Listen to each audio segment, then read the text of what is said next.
भैया जब अंत समय आता है तो जिन्हें हम अपना कहते हैं, ये मेरी पत्नी है, ये मेरा पुत्र है, ये सब छोड़ के चले जाते हैं और अकेला ही जाना पड़ता है। अकेले ही आए थे और अकेले ही जाओगे, इसीलिए जाने की तैयारी पहले से कर लो। विपत्ति में कोई काम नहीं आता है। कितने भी रिश्तेदार हों, कितने भी, जब तुम्हारे पास पैसा नहीं होगा, धन नहीं होगा, तो जिनको हम अपना कहते हैं वो ही तुम्हारा साथ छोड़ देते हैं। वो कह देते हैं हमारा कोई संबंध नहीं है। यदि तुम्हारे पास धन है, प्रतिष्ठा है, तो जिनको तुम जानते भी नहीं हो वो भी कहते हैं हमारा रिश्तेदार है। और यदि तुम्हारे पास धन नहीं है, संपत्ति नहीं है, तो अपने भी कह देते हैं हम नहीं जानते हो। बनी के चेहरे पर लाखों मिसार होते हैं, बनी जब बिगड़ती है तो भैया दुश्मन हजार होते हैं। सुख में आए सबही मिल बैठत, रहत चहूँ दिस घेरे, और जब ही विपत पड़ी सब ही संग छाणत, को न आवत नियरे। फिर तो कोई पास में भी नहीं आता आपत्ति हो तो, फिर तो लोग फोन उठाना भी बंद कर देते हैं, बोले कुछ ना कुछ मांगेगा, हेल्प मांगेगा। सबसे ज्यादा पत्नी से प्रेम होता है। सुख में आए सबही मिल बैठत, दुख में कोई ना आवत नियरे। सुंदर नारी अति हित जासों, रहत सदा संग लागी, और जब ही हंस तजी है काया, वही नारी प्रेत प्रेत कहे भागी। जिस स्त्री को प्रेम करते हैं वही स्त्री सबसे पहले बोले ले जाओ, कहीं ज्यादा देर हो जाए, रात में रखी रही लाश, तो कहीं ऐसा नहीं एक प्रेत बन के प्रकट हो जाए, जलाओ। जिन्हें हम अपना कहते हैं वही कहते हैं जल्दी करो, जल्दी ले जाओ, जलाओ। जब तक नहीं जाएगा तब तक भोजन पानी कुछ नहीं, ले जाओ। जिनके लिए सारा जीवन कमाया, सब कुछ किया, कौन अपना है? विचार करो, कोई अपना नहीं है भैया। केवल वो प्रभु ही हमारे हैं, भगवान ही हमारे हैं, जो शुरू से हमारे थे, अब भी हमारे हैं और आगे भी वही हमारे हैं। जिन्हें हम अपना समझ रहे हैं वे हमारे, पर ये माया है। जानते समय, ऐसा नहीं कि कोई नई बात आपको बता रहे हैं, सब जानते हैं, लेकिन ये माया है। जानबूझकर भी मूर्ख बना हुआ है व्यक्ति। एक सेठ जी थे, सत्संग में गए, जो कथा सुना रहे थे व्यास जी, उन्होंने कहा कि कोई अपना नहीं है संसार में। सेठ जी बोले गुरु जी कैसी बात करते हो, हमारी सेठानी तो बहुत प्रेम करती है। अच्छा, बोला हाँ। अरे बोलिए सब प्रेम दिखावा है सेठ जी, कोई अपना नहीं है। बोले नहीं महाराज, बड़ी हमारी सेठानी तो बड़ा प्रेम करे।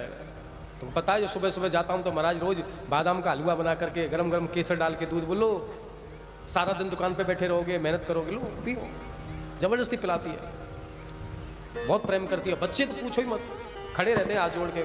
संत ने कहा ये सब भ्रम है, ऐसा कुछ नहीं है बालक। बोले नहीं गुरुजी, इस बात को मैं नहीं मानूंगा, आपकी बिल्कुल झूठी बात है, मेरी पत्नी तो इतना प्रेम करती मेरे बच्चे तो। संत ने कहा ठीक है, तुम्हारी जो आंखों पे पर्दा पड़ा है इसको भी उतार देंगे, उसके लिए तुम्हें एक काम करना पड़ेगा। बोले आज्ञा करो।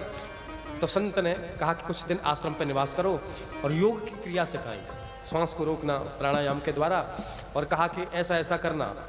पाठ पढ़ा दिया और वो गए घर पे, बातचीत करी। कहाँ चले गए थे? बोले कुछ घूमने गए थे तीर्थ यात्रा के लिए, और रात्रि में बात हुई। और सुबह सुबह सेठ जी उठे और जा करके एक खम्मा था, कौन सा वो रूम रहता है जिसमें गेस्ट वगैरह बैठते हैं, डाइनिंग रूम रहे, कौन सा रूम रहे, डाइनिंग रूम, उसमें जा करके सेठ जी, बढ़िया मार्बल के खम्भे लगे थे, और खम्भे को पकड़ के सेठ जी सो गए भाई। अब सेठानी की नींद खुली, देखा तो अरे सेठ जी कहाँ गए, सेठ जी कहाँ गए? देखा तो सेठ जी तो खम्भे को पकड़ के वहाँ जमीन पर लेटे हुए। अरे बोले सेठ जी, सेठ जी, आवाज लगाई तो सेठ जी तो सांस को रोक करके बंद गए। देखा तो सांस भी बंद। बोले हाय हाय, सेठ जी तो गए। रोने लगी, पटक पटक के। बच्चे भी आगे, क्या हुआ? बोले तेरे पिताजी गए बेटा, पापा जी गए। बच्चे भी रोने लगे। पड़ोसी आगे, क्या हुआ क्या हुआ, समझाने लगे सब। पड़ोसियों ने आकर के समझाया, कोई बात नहीं, जो होना था तो हो गया, अब कोई क्या कर सकता है, तो जितना इनका संस्कार था, समय था, उतना रहे, अब चले गए, कोई बात नहीं। अब तो महाराज ले जाने की तैयारी करने लगे। अब ले जाने के लिए तैयार हुए तो महाराज वो अर्थी, अब सेठ जी को बोले उठाओ। अब सेठ जी ने तो खम्मा को पकड़ रखा था कस के। अब बोले हाथ छोड़ा, मैं तो हाथ नहीं छोड़े, कस के पकड़ रखा। बोली कैसे छूटे हाथ?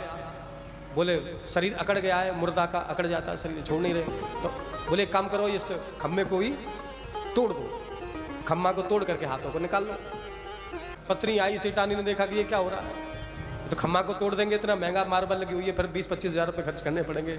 अब सेठानी ने देखा जैसे ही खम्भे को तोड़, बोलो ठहरो, क्या कर रहे हो? अरे बोलिए हाथों को बाहर निकाल के तभी तो ले जाएंगे शमशान में। अरे बोले रहने दो, खम्मा को क्यों तोड़ते हो? तो बोले हाथ कैसे निकलेंगे, खम्मा लगा हुआ है पूरा, ये हाथ तो निकालने हैं। सेठानी बोली शरीर तो मिट्टी है, जलना ही है, खम्भे को क्यों तोड़ते हो, हाथ ही काट दो सेठ जी के। पड़ोसी देखें कैसे सेठ जी ने इतनी करोड़ों की संपत्ति इकट्ठी करी और बच्चों से कहा देखो तुम्हारी माताजी का तो मस्तिष्क खराब हो गया है सदमे में, पर तुम तो देखो ये देखो ऐसा कह रही है। बच्चे बोले नहीं माताजी बिल्कुल ठीक कह रही है, हाथ ही काट दो। पड़ोसी बोले देखो कैसे आपस में बात करने लगे, बोले देखो कैसे घर वाले हैं, सेठ जी ने इतना कुछ कमाया और बच्चे देखो कैसे दुष्ट है, कह रहे हैं कि हाथ ही काट दो, मरते समय ऐसी दुर्गति करा रहे हैं। पड़ोसी बोले पर हम क्या करें भाई, हम तो बच्चे अब कह रहे हैं तो ठीक है, हाथ ही काट दो। और हाथ काटने के लिए जैसे वो लाए तो सेठ जी तो मरे नहीं थे, सेठ जी तो तुरंत खड़े हो गए। और जैसे ही सेठ जी खड़े हुए तो सेठानी ने प्रणाम किया, बोले वाह भगवान ने मेरी सुन ली, सेठ जी तो जिंदा हो, अरे लौट आए आप तो जीवित हो गए, आपके बिना तो मैं रह ही नहीं पाती, मैं तो मर जाती। सेठ जी बोले दूर हो, अभी तू ही कह रही थी ना हाथ काट दो। सच कहा गुरुजी ने, कोई अपना नहीं है, ऐसा तुम लोग ढोंग करते रहे। तुम्हारे लिए मैंने पूरी जिंदगी पर मेहनत की, मजदूरी की, इतनी संपत्ति इकट्ठी करी, और तुम्हारी ये भावना, मैं मर जाता तुम तो हाथ ही काट देते मेरे। अब तो मैं कुछ नहीं दूंगा, पूरी संपत्ति सब सेवा में लगा दूंगा, भगवान के चरणों में लगा दूंगा। कहने का तात्पर्य यही है, जिन्हें हम अपना समझते हैं वो अपने नहीं है। पर ये बात हमारी समझ में तब आती है जब बहुत देर हो चुकी होती है, पहले ये बात समझ में नहीं आती।